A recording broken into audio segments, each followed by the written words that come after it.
Hello students, सभी को मेरा नमस्कार।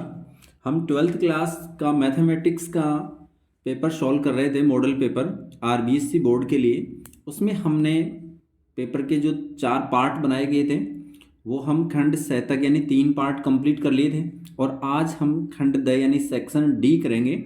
सेक्शन डी में निबंधात्मक प्रश्न होंगे और प्रत्येक प्रश्न होगा वो 4 अंक का होगा। जो खंड स था उसमें 3 अंक का था और इसमें जो प्रश्न होगा वो 4 अंक का होगा प्रत्येक प्रश्न। और इसमें 3 प्रश्न होंगे, 20 नंबर, 21 नंबर और 22 नंबर। तो यहाँ हम सबसे पहले तो ये देखते हैं कि 20 नंबर प्रश्न किस एक्सरसाइज से आएगा। 20 नंबर जो प्रश्न है वो एक्सरसाइज नंबर 7 यानी जो इंटीग्रेशन है उससे आएगा।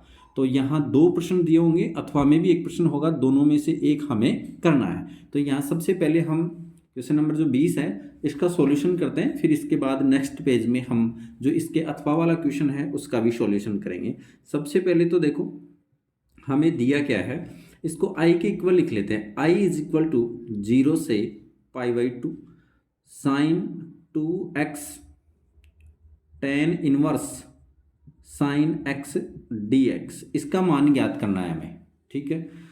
तो इसका मान ज्ञात करने के लिए सबसे पहले तो देखो हम क्या करेंगे, यहाँ इसका इंटीग्रेशन करना है हमें। तो देखो i इज इक्वल टू 0 से π/2 है, ये साइन 2x है, इसमें साइन 2 थीटा का फॉर्मूला लगाते हैं। तो यहाँ जाएगा 2 sine x into cos x into tan inverse और आगे है साइन x और ये dx आ जाएगा।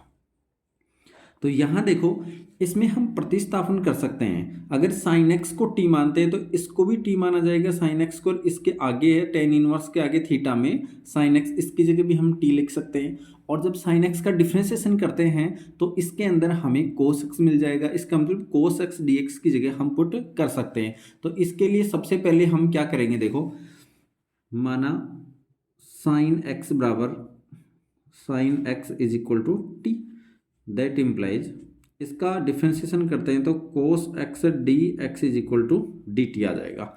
यानी साइन एक्स इसकी जगह, ये दोनों साइन एक्स है, इन दोनों की जगह टी टी रखना है। ये कोस एक्स डी एक्स है, इसकी जगह हमें रखना है डी टी। तो यहाँ बन जाएगा 2t tan इनवर्स टी।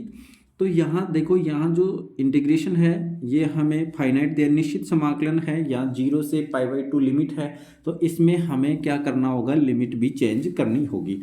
जैसे ये x की लिमिट दी गई थी पहले, तो यहाँ लिखेंगे x बराबर 0। जब x बराबर 0 तब देखो ये जो हमने माना है इसमें रखेंगे sine 0 is equal to t. तो इसका मतलब t की वैल्यू भी कितनी आ गई, 0, क्योंकि साइन 0 भी 0 ही होता है। और दूसरी लिमिट देखो, जब x इक्वल टू π/2 तब देखो sine π/2 is equal to T. इसका मतलब साइन π/2 का मान कितना होगा, 1। तो t बराबर कितना आ गया, 1। ये लिमिट भी हम चेंज करेंगे। तो देखो क्या आएगा, i is equal to integration 0 से 1। अब लिमिट लगाएंगे हम 0 से 1, क्योंकि लिमिट को हमने चेंज कर लिया। 0 से π/2 था पहले, इसको अब हमने क्या लिया, x बराबर 0 है तब t बराबर 0, x बराबर π/2 है तब t बराबर π/2, सॉरी 1 आ गया। तो ये 0 to 1 लिमिट लगाएंगे। ये तो 2 ऐसे कैसे आ गया। और यहाँ जो हमारे पास साइन एक्स है, इस साइन एक्स की जगह टी लिखेंगे तो यहाँ कितना आ जाएगा, टी। और ये जो कोस एक्स है ये डी एक्स है, इसकी जगह हम क्या लिख देंगे, डी टी। और ये आ जाएगा टेन इनवर्स टी। तो यहाँ आ जाएगा टेन इनवर्स टी और यहाँ क्या आ गया, डी टी, ये आ गया, ठीक है। आई इज इक्वल टू 0 से 1 टी टेन इनवर्स टी और ये डी टी आ गया, ठीक है। इसके बाद देखते हैं नेक्स्ट, यहाँ हम इसको फर्स्ट और सेकंड से करेंगे। फिर ये फर्स्ट है ये सेकंड है। अगर फर्स्ट और सेकंड से करें तो फर्स्ट और सेकंड का फॉर्मूला लगाएंगे। तो आई लेट से पहले फर्स्ट और सेकंड मानेंगे हम।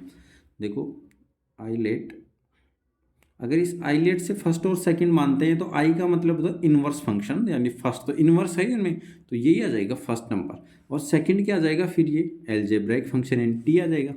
जब हम खंड से समाकलन का सूत्र लगाते हैं तो यहाँ क्या लिखेंगे, आई इज इक्वल टू, देखो ये 2 तो जो है ना ये तो सबसे मल्टीप्लाई है तो इसको तो बाहर रख लेते हैं। और इसके बाद देखो फर्स्ट का हम कुछ नहीं करते, फर्स्ट को एक बार ऐसे कैसे रखेंगे तो tan इनवर्स टी, और जो सेकंड है उसका इंटीग्रेशन कर लेते हैं तो t²/2, ये ऐसा कैसा आ जाएगा। इसकी लिमिट है 0 से 1, माइनस का चिन्ह, इंटीग्रेशन 0 से 1। फर्स्ट का करते हैं हम डिफ्रेंशिएशन, फर्स्ट यानी 1/1 प्लस t² आ जाएगा। tan इनवर्स टी का डिफ्रेंशिएशन क्या होगा, 1/1 प्लस t² आ जाएगा। और सेकंड का करते हैं हम इंटीग्रेशन, सेकंड क्या था t, तो t²/2 आ जाएगा। और ये बार ऐसा कैसा, ये d हमने dt लगा दिया इसके, ठीक है। और ये हमने इसको वापस बंद कर दिया ब्रैकेट में।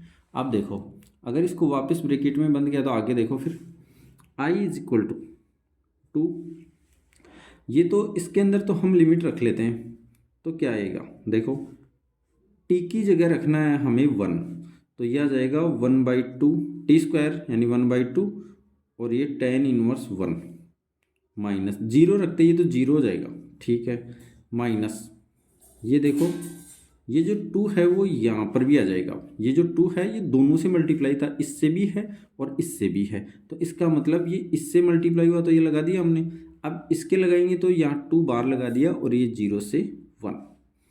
ये देखो ये 2 है, ये 2 बार आ जाएगा, ये वाला t²/2, तो ये बच जाएगा अपने पास t²/1/1 प्लस t² और ये dt। अब इसका सॉल्यूशन करने के लिए या तो इसका भाग दें इसमें, कि दो ही तरीके हैं कि 1/t²/1 प्लस t² है, तो ऊपर और नीचे समान घात का है, समान घात का तो नीचे वाले का ऊपर वाले में भाग दिया जाता है। या फिर डायरेक्ट करेंगे तो समान घात है तो 1 ऐड कर लेते हैं, 1 लेस कर देते हैं, ताकि ये 1 + t² बन जाएगा। इसका मतलब इसमें 1 ऐड कर लिया और 1 ही घटा दिया तो कोई फर्क नहीं पड़ेगा।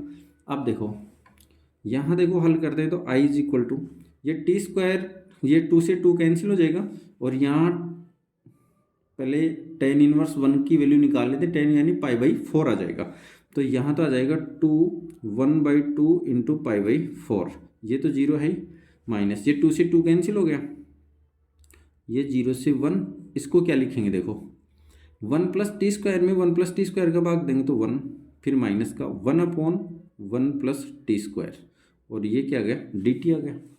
यहाँ देखो i = अगर ये इससे कैंसिल हो जाएगा तो यहाँ बच जाएगा π/4, और यहाँ देखो इंटीग्रेशन करेंगे तो क्या आएगा, माइनस का चिन्ह, इंटीग्रेशन कर ही लेते हैं तो इंटीग्रेशन साइन हटा देंगे, 1 का तो हो जाएगा t माइनस 1/1 + t², ये किसका डिफ्रेंशिएशन है, किसका अवकलन है, ये tan इनवर्स t का अवकलन है, तो इसका समाकलन क्या हो जाएगा tan इनवर्स t, तो यहाँ क्या आ जाएगा tan इनवर्स t आ जाएगा, और इसकी वैल्यु 0 से 1, लिमिट यहाँ है 0 से 1, तो ये रख दी।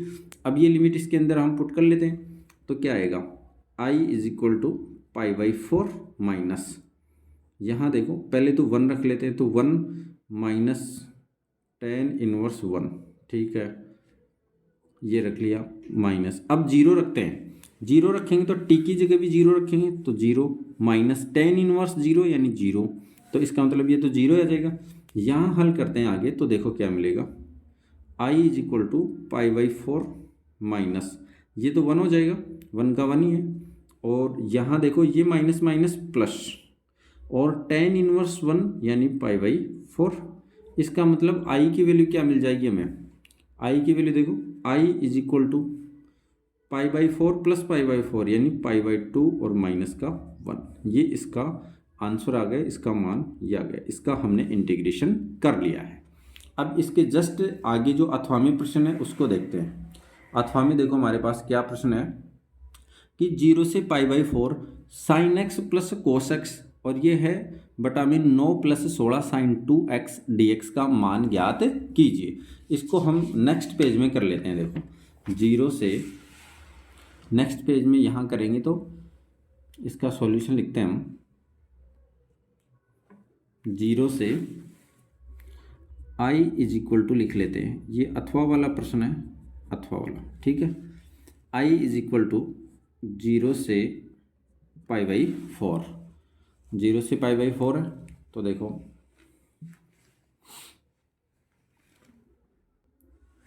0 से π/4 sine x plus cos x बटा में है 9 + 16 साइन 2x और ये dx आ गया। ठीक है, इसकी वैल्यू निकालनी है। तो इसकी वैल्यू निकालने के लिए देखो नीचे वाले में भी देखें तो ऐसा कुछ नहीं है कि ऊपर वाले को t माने ताकि वो प्रतिस्थापन विधि से भी हो सके, ऐसा नहीं हो रहा। तो सबसे पहले हम करेंगे i बराबर 0 से π/4 और यहाँ लिखेंगे ऊपर तो sine x plus cos x, ये तो ऐसा ये है 9 + 16 साइन 2x। इसमें 16 ही ऐड कर देते हैं और 16 ही इसमें घटा देते हैं। तो ये तो -16 किया, या इसको लिख देते हैं +16 और ये -16 और ये dx। अब देखो i = 0 से π/4, ऊपर है हमारे पास sine x plus cos x और नीचे देखो ये 9 और 16 को अगर ऐड कर लें तो हमें मिल जाएगा 25। ठीक है, अगर इस 9 और इस 16 को एक जगह कर लिया तो 25 हो गया। ये 16 साइन 2x और ये -16 है, इसमें से -16 अपन कॉमन ले ले, माइनस का 16 कॉमन लिया तो ये तो प्लस का हो गया 1 और ये माइनस का हो गया कितना साइन 2x। ठीक है, अब देखो अगर i = हम लिखें और 16 कॉमन ले ले, 16 भी बाहर ले लेते हैं तो यहाँ 1/16 आ जाएगा और ये 0 से π/4, ऊपर है हमारे पास sine x plus cos x, यहाँ dx भी है और बटा में 25/16 -1। इसकी जगह क्या लिख सकते हैं हम, sin² x plus cos² x, 1 की जगह माइनस साइन 2x की जगह क्या लिख सकते हैं 2 sin x × cos x, ये लिख सकते हैं और ये dx हमारे पास में। ठीक है, आगे देखो, इसके बाद देखो i = 1/16 0 से π/4, ऊपर तो हमारे पास ऐसा कैसा sine x plus cos x आ जाएगा। नीचे देखो इसको लिख सकते हैं हम 5/4 का होल स्क्वायर माइनस, इसको क्या लिख सकते हैं, इसको लिख सकते हैं हम sine x minus cos x का होल स्क्वायर लिख सकते हैं। इसको क्या लिख सकते हैं, sine x minus cos x का होल स्क्वायर लिख सकते हैं। तो इसको लिख लेते हैं, तो sine x minus cos x का होल स्क्वायर लिख लेते हैं, चाहे cos x minus sine x लिखो, तो sine x minus cos x का होल स्क्वायर लिख लेते हैं और ये dx आ गया। a² + b² - 2ab आ गया। तो इसका मतलब यहाँ अब देखो इसको t मानते तो ऊपर वाला आ जाता है। अब प्रतिस्थापन करेंगे, माना sine x minus cos x = t। ठीक है, अगर इनका अवकलन करें, साइन x का अवकलन करते हैं तो क्या जाएगा कोस x, माइनस कोस x का करेंगे तो माइनस का साइन x। ठीक है, और ये आ जाएगा dx और ये क्या आ जाएगा dt। तो यहाँ हम लिख सकते हैं कोस x प्लस का साइन x और ये dx = dt। इसका मतलब sine x plus cos x की जगह हम लिख सकते हैं dt और यहाँ देखो यहाँ रख देंगे t। अब हमें लिमिट भी चेंज करनी होगी क्योंकि हमें x की लिमिट दी है। अब इसे हम t की लिमिट में चेंज करेंगे। यहाँ लिख लेते हैं जब x = 0 तब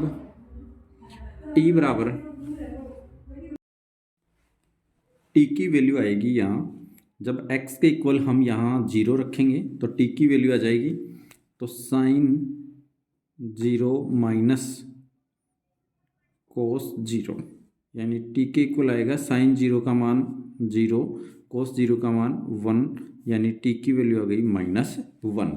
तो ये इसकी लिमिट आ गई लोअर लिमिट, यानी जब x = 0 है तो t की जो लिमिट आएगी नीचे वाली वो आ गई -1। अब जब यहाँ लिखेंगे हम x के इक्वल π/4 तब t की वैल्यू क्या आएगी साइन π/4 माइनस कोस π/4। यहाँ साइन π/4 कोस π/4 दोनों इक्वल होते हैं, 1/√2 1/√2, तो इन दोनों का मान 0 आ जाएगा। इसका मतलब x का मान π/4 होगा, तब यहाँ हमारे पास t की वैल्यू आएगी 0। तो यहाँ हम इसमें रखते हैं i is equal to 1/16, i is equal to 1/16। Lower limit हमारे पास है -1 और जो अपर लिमिट है वो आई है हमारे पास 0। Sine x plus cos x, इसकी जगह रखेंगे dt, तो यहाँ तो रख देते हैं dt। और यहाँ नीचे क्या रखेंगे 5/4 का whole square minus sine x minus cos x की जगह यहाँ रखेंगे t, तो t का स्क्वायर ये आ जाएगा। अब देखो इसमें हम क्या करेंगे, यहाँ हम फॉर्मूला लगाएंगे। तो देखो सिंस अगर ये इंटीग्रेशन है और यहाँ dx/a² माइनस एक्स स्क्वायर है, जो इसका फॉर्मूला होगा 1/2a log a plus x बटा a माइनस एक्स और प्लस c आ जाएगा। यहाँ हमारे पास निश्चित समाकलन है, तो निश्चित समाकलन है इसका मतलब यहाँ हम c नहीं लगाएंगे इसमें। तो यहाँ एक का मान हमारे पास कितना है 5/4 और x की जगह क्या है t है। i इज इक्वल टू 1/, ये तो 16 आई गया। अब देखो यहाँ 1/2a, 1/2a ये तो 2, एक का मान 5/4 integration log a plus x, एक का मान 5/4, x की जगह t है बटा 5/4 माइनस t, ये आ जाएगा। अब इसके हम लिमिट लगाएंगे तो यहाँ हम इसकी लिमिट लगाएंगे, ये तो कांस्टेंट है इसको तो बाहर रख लेते हैं, चाहे दोनों में आएगा। इसकी लिमिट यहाँ -1 से और फिर 0 लगा लेते हैं, ठीक है। अब देखो आगे हल करते हैं इसको। तो i के बराबर, ये तो 2 इससे कैंसिल हो जाएगा तो यहाँ 2 बचेगा, फिर 2 इससे भी कैंसिल हो जाएगा तो 40 यानी 1/40 बच गया, ठीक है। यहाँ देखो अगर इसको हल करें हम तो लोग ये 4 यहाँ एलसीएम आएगा तो 5 + 4t और नीचे हो गया 5 - 4t, इसके भी नीचे 4 ऐसा कैसा रहेगा, इसके भी नीचे 4 ऐसा कैसा रहेगा, दोनों में 4 कैंसिल हो जाएगा, यानी यहाँ आ जाएगा 5 + 4t/5 - 4t और यहाँ हम -1 से 1 ये लिमिट लगा देंगे। अब यहाँ इसके अंदर हम मान रखते हैं, यहीं रख लेते हैं। तो i इज इक्वल टू 1/40, ऊपर यहाँ रखते हैं हम, सॉरी यहाँ 0 है 1 नहीं है, ये 0 लिमिट है, ऊपर वाली पहले अपर लिमिट रखेंगे तो log, और ये 5 + 0 हो जाएगा और नीचे 5 - 0 माइनस का चिन्ह, फिर log यहाँ हम रखेंगे -1 तो ये यहाँ क्या आ जाएगा, यहाँ आ जाएगा -1, तो ये आ जाएगा 5 + 4 और नीचे आ जाएगा 5 - 4, यही आएगा। i is equal to 1/40 log, ये तो 5/5 आ गया तो log 5 यानी 1 आ गया, माइनस log 5 + 4 9 और नीचे 1 बच गया तो log 9 बच गया। ये log 1 का मान 0 तो माइनस log 9 यही बच गया। i इज इक्वल टू -1/40 और log 9 ये आ गया, तो ये इसका आंसर आ गया सही। तो ये हमने क्वेश्चन नंबर जो हमारे पास 20 था वो हमने अथवा का भी कंप्लीट कर लिया है। अब हम क्वेश्चन नंबर 21 देखते हैं। ये सेक्शन डी है, इसमें प्रत्येक प्रश्न में हमें अथवा के भी प्रश्न मिलेंगे।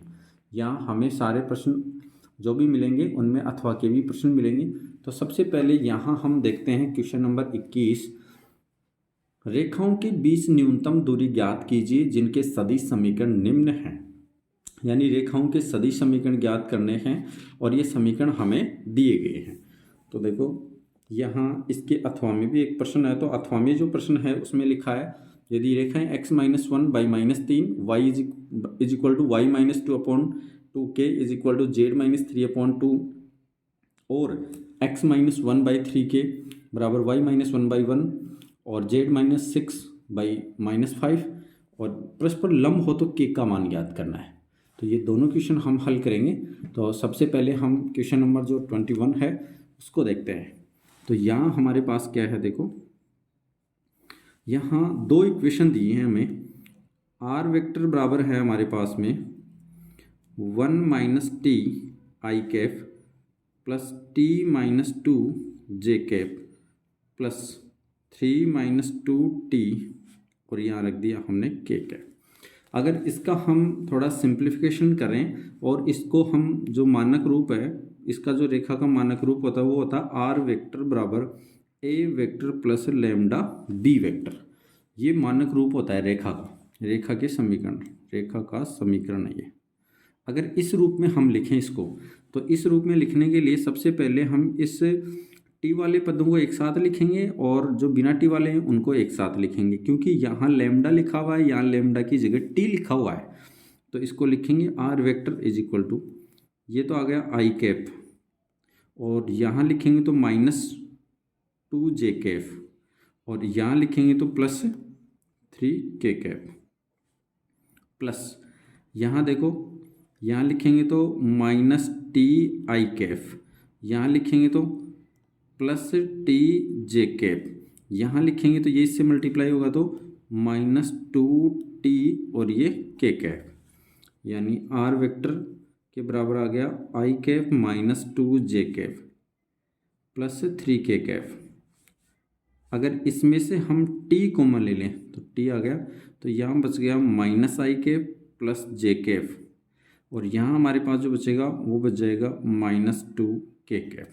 एक समीकरण तो ये आ गया मानक रूप में, ठीक है। ये रेखा का समीकरण आ गया मानक रूप में, इसको हमने 1 नंबर दे दिया, ठीक है।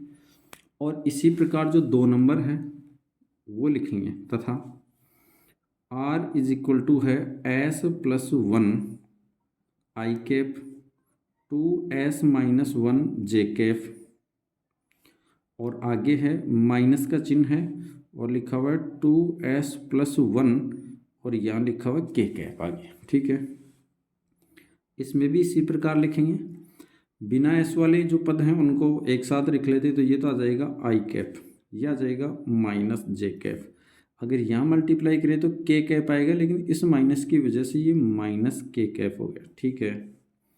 और प्लस यहाँ लिखेंगे तो एस आई कैप, अगर यहाँ लिखेंगे तो +2s जे कैप, और अगर यहाँ लिखेंगे तो ये जो माइनस है यहाँ पर भी आएगा, तो माइनस का 2s के कैप यही आएगा। तो आर वेक्टर बराबर आई कैप -जे कैप माइनस का के कैप।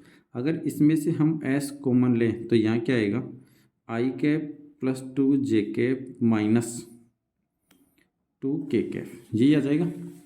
अब इसका मतलब इसको भी हम नामकरण दे देते हैं, तो इसको समीकरण नंबर 2 कह दिया ना। तो रेखा के दो रेखाओं के बीच न्यूनतम दूरी ज्ञात करते हैं, उसका सूत्र लिखेंगे सबसे पहले तो रेखाओं के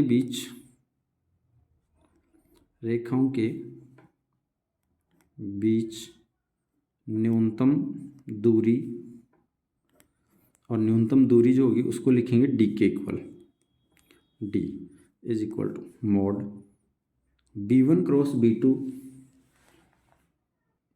b1 क्रॉस b2 इनके ऊपर वेक्टर, और फिर ये डॉट, यहाँ आएगा a2 वेक्टर -a1 वेक्टर, और नीचे आ जाएगा mode of b1 vector cross b2 vector. अब ये b1 और b2 क्या है, इनके मान लिख लेते हैं अपन। b1 वेक्टर बराबर, यानी जो समीकरण 1 था इसमें अगर इसको मानक रूप में a vector plus lambda b vector, तो ये b1 है, तो b1 का मान -आई कैप प्लस जे कैप -2 के कैप यही आएगा। और b2 वेक्टर है, इसका मान देखो क्या आएगा, ये दूसरे समीकरण से लिखेंगे तो आई कैप +2 जे कैप, आई कैप +2 जे कैप -2 के कैप आ गया। और यहाँ हम a2 वेक्टर -a1 वेक्टर का भी मान रख लेते हैं। तो सबसे पहले तो a2 वेक्टर यानी सेकंड वाले सदिश से i -j कैप माइनस का के कैप माइनस a1 वेक्टर हमारे पास यहाँ ऊपर है समीकरण 1 में i -2j + 3k, तो यहाँ लिखेंगे हम i 2j प्लस 3k, यही आएगा। तो यहाँ A2 vector minus A1 vector कितना आएगा, वो आ जाएगा। अगर i में से i घटाएंगे तो हमारे पास आएगा 0, तो यहाँ आ जाएगा 0 i कैफ माइनस j, और ये माइनस माइनस यहाँ प्लस हो जाएगा तो प्लस का 2j, तो यहाँ हमारे पास आ जाएगा प्लस j कैप, ये माइनस k कैप और ये माइनस यहाँ तो माइनस का 3, तो यहाँ कितना आ जाएगा माइनस का 4k कैप आ जाएगा। ठीक है, ये A2 vector minus A1 vector का मान आ गया। अब सबसे पहले हम यहाँ ज्ञात करेंगे B1 vector cross B2 vector. अगर B1 vector cross B2 vector का मान ज्ञात करें तो B1 vector cross B2 vector, इसके लिए सबसे पहले तो यहाँ लिखेंगे i कैप j कैप और ये k कैप।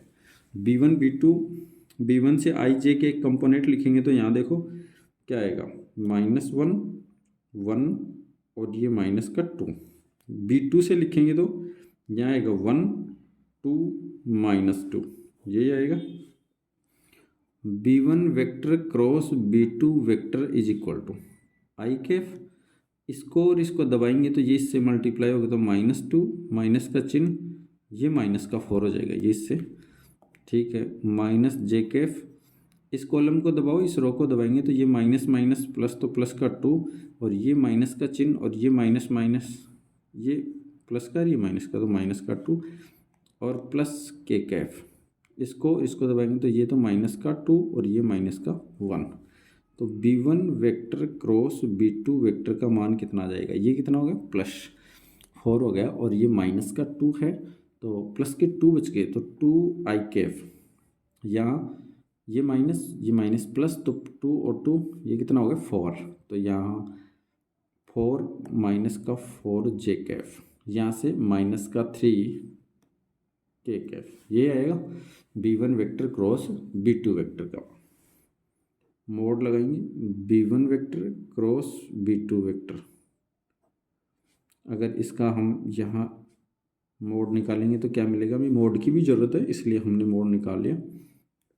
तो ये आ जाएगा 2 का स्क्वायर प्लस -4 का स्क्वायर प्लस -3 का स्क्वायर, यानी ये आ जाएगा 4 प्लस 16 और प्लस 9, 16 और 4 20 और 9 29, यानी √29 आ जाएगा। ठीक है, ये आ गया। अब लिखते हैं हम डी के इक्वल, पहले तो रखेंगे B1 क्रॉस B2 का मान, यानी 2 आई कैफ -4 जे कैफ -3 के कैफ और ये डॉट। ठीक है, और यहाँ रखेंगे फिर किसकी value A2 vector minus A1, अभी जो पहले निकाली थी A2 vector minus A1 vector, इसकी जो वैल्यू आई थी वो आई थी 0 आई कैफ प्लस जे कैफ -4 के कैफ, ये आई थी। नीचे हमारे पास B1 क्रॉस B2 का मोड था तो उसकी वैल्यू हमने निकाली √29, तो इसका मतलब डी की वैल्यू जो आएगी वो देखो क्या आएगी 2 आई कैप -4 जे कैप, ये इससे डॉट प्रोडक्ट है तो आई वाले से प्रोडक्ट होगा, तो इसका मतलब सबसे पहले तो ये इससे प्रोडक्ट होगा तो 0 -4 1 से होगा तो माइनस का 4 माइनस का 3 -4 से होगा तो माइनस माइनस प्लस और ये 12 और ये √29 -4 और +12 यानी 8/√29 और ये इकाई, ये इसकी न्यूनतम दूरी आ गई 8/√29, ये इसकी न्यूनतम दूरी, इसका आंसर आ गया है। तो हमने ये क्वेश्चन नंबर 21 का जो पहला प्रश्न था अथवा में फर्स्ट नंबर, ये हमने कंप्लीट कर लिया। अब इसका जो सेकंड वाला है ये हम करेंगे। यहाँ हमें दिया है कि 2 रेखाएं हैं वो परस्पर लंबवत हैं और जो रेखाओं के समीकरण हैं वो हमें किस रूप में दिए हैं, ये समीकरण दिए हैं हमें कार्तीय रूप में। तो यहाँ हम नेक्स्ट प्रश्न को करते हैं। तो यहाँ लिखा हुआ है, देखो 2 रेखाएं हैं और दोनों का हमें समीकरण दिया है x -1 में माइनस का 3 और इसके इक्वल में है y -2/2k is equal to z -3/2, और दूसरा जो समीकरण है वो है वो है x-1/3k is equal to y-1/1।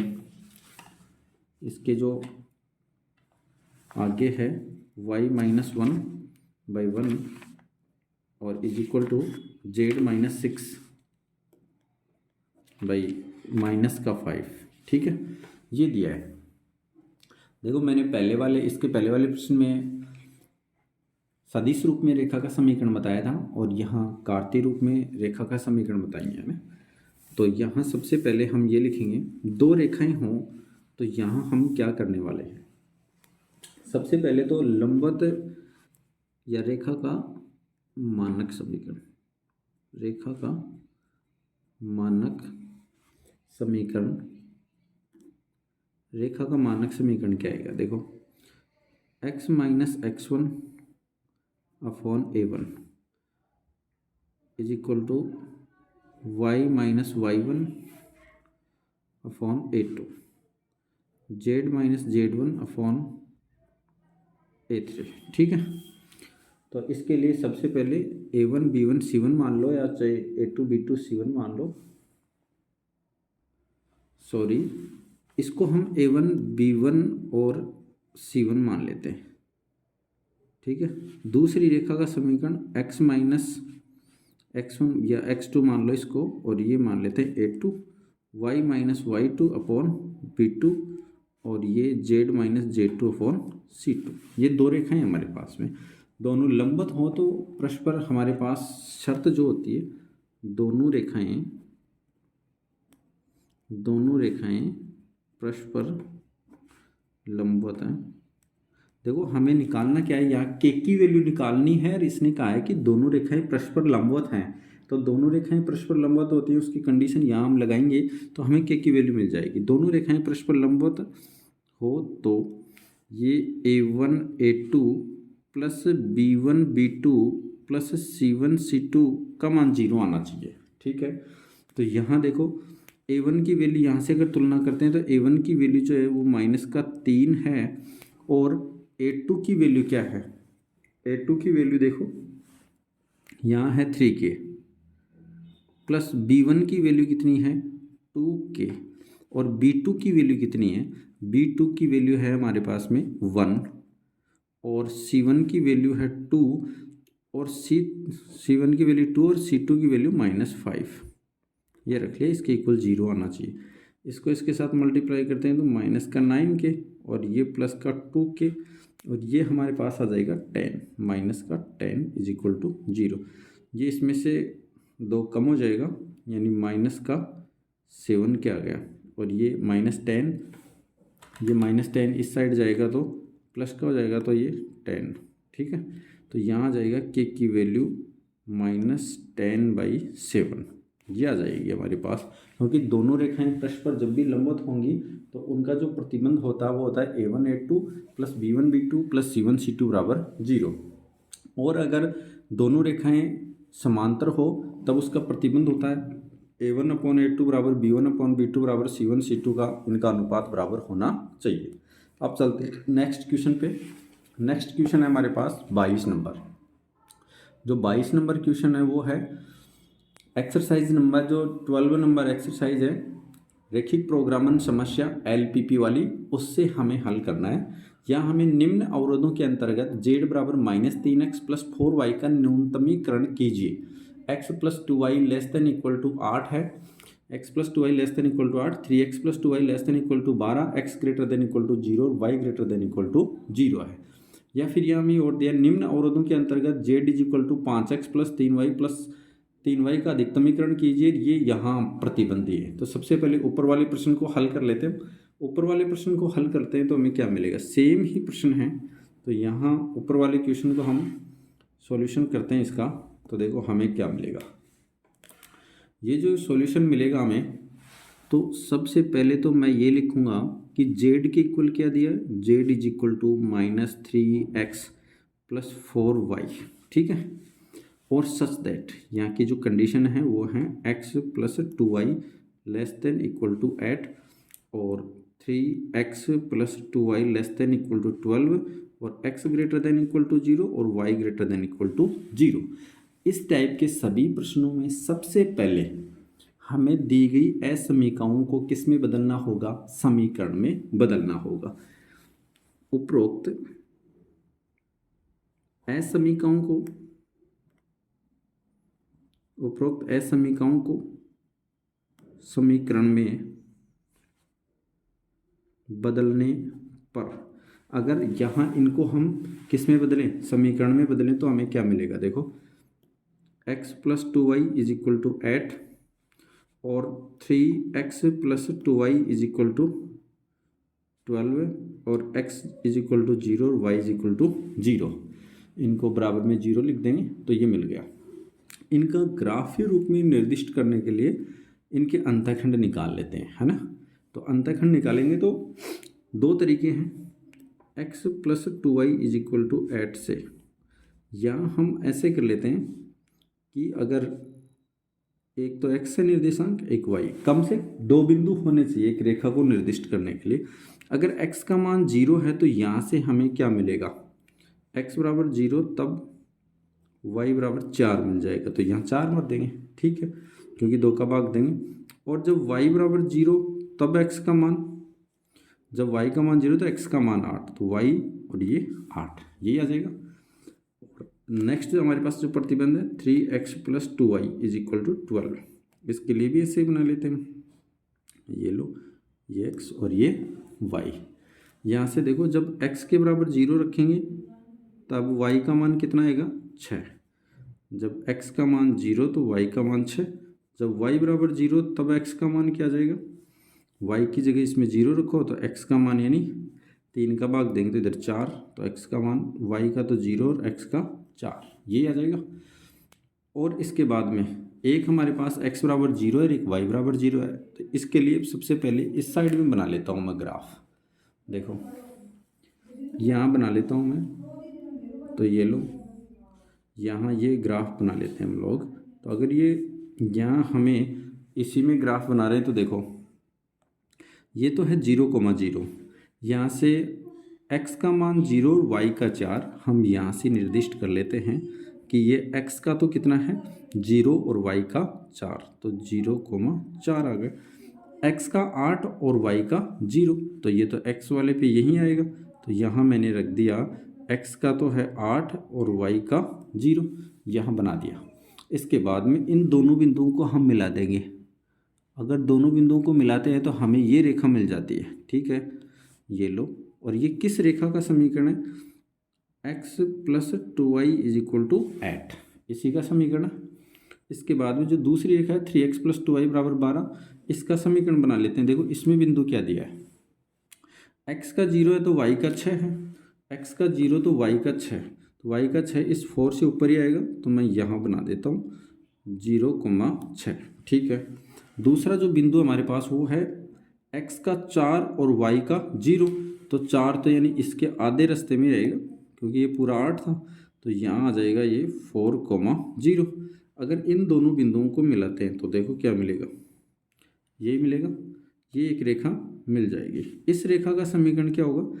इस रेखा का समीकरण होगा हमारे पास में है 3x plus 2y is equal to 12, यही है, ठीक है। इसके बाद भी हमारे पास दो रेखाएं और बच गई थी। एक है हमारे पास में x बराबर 0 और एक है y बराबर 0। x बराबर 0 यानी x के मान 0 किस पे हैं? इसके ऊपर हैं, तो यहाँ रख देंगे x बराबर 0। अब हमें y बराबर भी 0 चाहिए, y का मान 0 इसके ऊपर है तो y बराबर 0, ये रेखा हो गई, ठीक है। ये हमने दी गई प्रॉपर्टीज़ को, जो भी प्रतिबंध दिए थे, अवरोध दिए थे, इनको हमने ग्राफ में निर्दिष्ट कर लिया। इसके बाद में हमें यहाँ क्या करना होता है? इसके बाद हमें यहाँ इन का सभी का एक सुसंगत हल क्षेत्र निकालना होता है। देखो हल क्षेत्र निकालने के लिए हम यहाँ क्या करते हैं? हल क्षेत्र निकालने के लिए हम ये करते हैं कि ये जो रेखा है इसका जो भी प्रतिबंध है, यानी 3x प्लस 2y बराबर 12 है, और प्रतिबंध में 3x plus 2y less than equal to 12 है। यहाँ देखो 3x plus 2y less than equal to 12 है। इसका मतलब यह है कि हमें चाहे इस रेखा के इस साइड से कोई बिंदु लो, चाहे इस साइड से कोई बिंदु लो, अगर इसी साइड से कोई बिंदु लेते हैं और उस बिंदु के लिए ये प्रतिबंध सत्य है तो इसका मतलब इस रेखा का हल क्षेत्र इस तरफ होगा। अगर इस साइड से कोई भी बिंदु ले हम और उसके लिए ये जो प्रतिबंध है 3x+2y ये सत्य नहीं है तो फिर इसका मतलब इसके विपरीत और यानी इस साइड में इसका हल क्षेत्र होगा। तो इसके लिए सबसे पहले हम यहाँ लिखते हैं पहले प्रतिबंध से, है ना, x+2y यहाँ लिख देता हूँ मैं, x+2y < 8 के लिए हल क्षेत्र इसके लिए हल क्षेत्र लिखेंगे मूल बिंदु के लिए,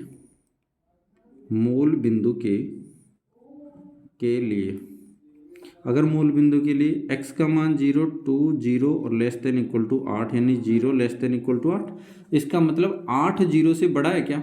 बिल्कुल बड़ा है, तो ये तो सही है, जो सत्य है, सही बात है, जो सत्य है। अतः इसका मतलब x+2y < का हल क्षेत्र, हमने मूल बिंदु ही क्यों लिया? इस रेखा के देखो x+2y जो है ये रेखा ये है, इसके इस साइड मूल बिंदु रख लेते। मैक्सिमम कंडीशन में हम मूल बिंदु ही रखेंगे। जब कोई रेखा मूल बिंदु से ही गुजर रही हो तब हम कोई ऊपर या नीचे का कोई बिंदु रख सकते हैं, या ऐसे जा रही है तो इस साइड का या इस साइड का बिंदु रख सकते हैं, इस साइड से मूल बिंदु से जा रही है तो इस साइड से कोई बिंदु रख सकते हैं। तो अब देखो यहाँ हमने इस रेखा के लिए बात की तो इस साइड में मूल बिंदु है, ये इसलिए कि कैलकुलेशन भी ईजी हो जाती है। तो यहाँ देखेंगे कि इसके लिए मूल बिंदु इस साइड में है और मूल बिंदु के लिए ये कंडीशन सत्य आ रही है, इसकी जो भी प्रतिबंध था x+2y < 8 ये सत्य आ रहा है तो मतलब इसका हल क्षेत्र इस साइड में होगा। का हल क्षेत्र मैं यहाँ लिख देता हूँ, का हल क्षेत्र मूल बिंदु की ओर होगा, इसका मतलब एक बार मैं यहाँ साइन लगा लेता हूँ कि इसका हल क्षेत्र यहाँ से नीचे की तरफ होगा यानी मूल बिंदु की तरफ होगा। ठीक है, फिर बाद में हम अभिष्ट जो सबका कॉमन क्षेत्र होगा उसको डार्क कर लेंगे। इसके बाद देखते हैं आगे वाले में, आगे वाली जो कंडीशन है हमारे पास वो क्या है, तथा देखो आगे वाली है 3x+2y < 12 के लिए, इसके लिए भी मूल बिंदु रख लेते हैं के लिए हल क्षेत्र, इसके लिए मूल बिंदु रखते हैं, मूल बिंदु के लिए रखेंगे तो 0 और +0 आ जाएगा < 12 यानी 0 से बड़ा होता है 12, जो सत्य है। अगर ये सत्य है, जो क्या है सत्य है, तो इसका मतलब इसका हल आता है 3x+2y < 12 का हल मूल बिंदु की ओर होगा, ठीक है, यानी इस रेखा का हल मूल बिंदु की तरफ होगा, तो ये लो मूल बिंदु की तरफ इधर हो गया। ठीक है, अब चलते हैं आगे हमारे पास और x < 0 के लिए। अब देखो यहाँ हमारे पास में x < 0 है, अगर हम x के मान रखें, अगर ये x < 0, अगर मान लो इस साइड से कोई भी मान रखते हैं, ये x = 0 है, इस साइड से कोई से भी मान रखते हैं तो सत्य है, इसका मतलब इसका हल क्षेत्र इधर आएगा, क्योंकि x < 0 यानी x = 0 तो रेखा ये है। अब x के मान इस साइड से रखो आप, तो यहाँ से 4 है तो 4 यहाँ रखें हम, देखो अगर 4 यहाँ रखते हैं तो 4 0 से बड़ा होता है, सत्य है। इस साइड से रखो, मान लो -4 0 से बड़ा होता है क्या? नहीं होता। इसका मतलब इस साइड वाले बिंदु इस साइड होंगे, तो ये होगा का हल x = 0 के इस साइड में होगा यानी दाईं ओर होगा, कि दाईं ओर हल होगा। ठीक है, और y > 0 का हल, y = 0 ये है रेखा, अगर मान लो हम y > ऊपर वाले बिंदु रखते हैं तो इस साइड में सत्य आता है, इसका मतलब इसका ऊपर की ओर होगा। का हल क्षेत्र y = 0 के ऊपर की ओर होगा। इसका मतलब देखो हमने डायग्राम में देखो क्या निकाला, एक तो इसका तो हल क्षेत्र इस साइड में आया, ठीक है, इसका हल क्षेत्र ऊपर की ओर आया, ठीक है। अगर हम बात करें तो इसका हल क्षेत्र ऐसे आ गया इस साइड में, ठीक है, ये आ गया, ये आ गया, ये आ गया, ठीक है। इसका हल क्षेत्र, इसका भी हल क्षेत्र इस साइड में लो, ठीक है, ऐसे आ गया, ओके। अब इस रेखा की बात करते हैं, इसका हल क्षेत्र नीचे की ओर, ये लो, ये लो, यानी अब इस रेखा का हल क्षेत्र और बनाएंगे, ये लो, ऐसे बनाते जाएंगे। अब देखो इन सब का कॉमन अभिष्ट क्षेत्र कौन सा होगा, देखो ये होगा। क्यों होगा? इसके ऊपर चाहिए, नीचे वाला हमें चाहिए नहीं, ठीक है, इसके नीचे बात नहीं करेंगे। इस रेखा के नीचे की ओर है तो इसके ऊपर भी नहीं जाएंगे, तो इसके ऊपर जाना ही नहीं है क्योंकि इसका क्षेत्र नहीं आएगा ऊपर जाएंगे तो। अब इस रेखा के ऊपर तो जाना ही नहीं, इस रेखा के नीचे नीचे ही रहना है। यहाँ से देखो, यहाँ से ऊपर की ओर नहीं जाना क्योंकि इस रेखा के नीचे रहना है, तो कॉमन भाग ये होगा। इस साइड क्यों नहीं गए? क्योंकि इस रेखा का क्षेत्र इधर है, तो इसका मतलब ये जो कॉमन भाग आ गया ये आ गया। ये तो है मूल बिंदु O, इसको नाम दे देते हैं A, इसको नाम दे देते हैं हम B, ये बिंदु, और ये बिंदु आ जाएगा C।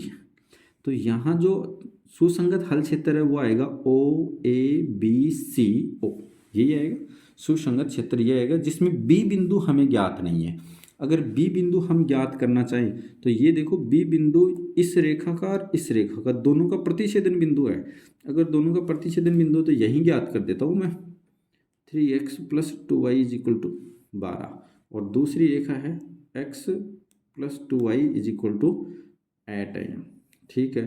दोनों को माइनस कर देते हैं तो ये कैंसिल हो गया, और यहाँ कितना बच गया 4, और ये कितना आ गया 4x, ठीक है। माइनस किया तो ये भी माइनस होगा तो फिर यहाँ 2 आएगा, ठीक है। तो x की वैल्यू कितनी आ गई 2। x की वैल्यू कोई से भी समीकरण में हम रख लेते हैं। अगर x की वैल्यू यहाँ 2 रखते हैं तो y की वैल्यू कितनी मिलेगी, 2 यहाँ रखेंगे तो इधर जाएगा तो माइनस में हो जाएगा 2, तो 8 में से 2 जाएगा तो 6 बच जाएगा, और 6 में फिर 2 का भाग देंगे तो 3 आ जाएगा। इसका मतलब 2,3 आ गया, B बिंदु 2,3। तो यहाँ लिख देता हूँ मैं, यहाँ लिखेंगे तो देखो अभिष्ट क्षेत्र या सुसंगत क्षेत्र, सुसंगत हल क्षेत्र, सुसंगत हल क्षेत्र OABCO होगा, जिसके कोणीय बिंदु,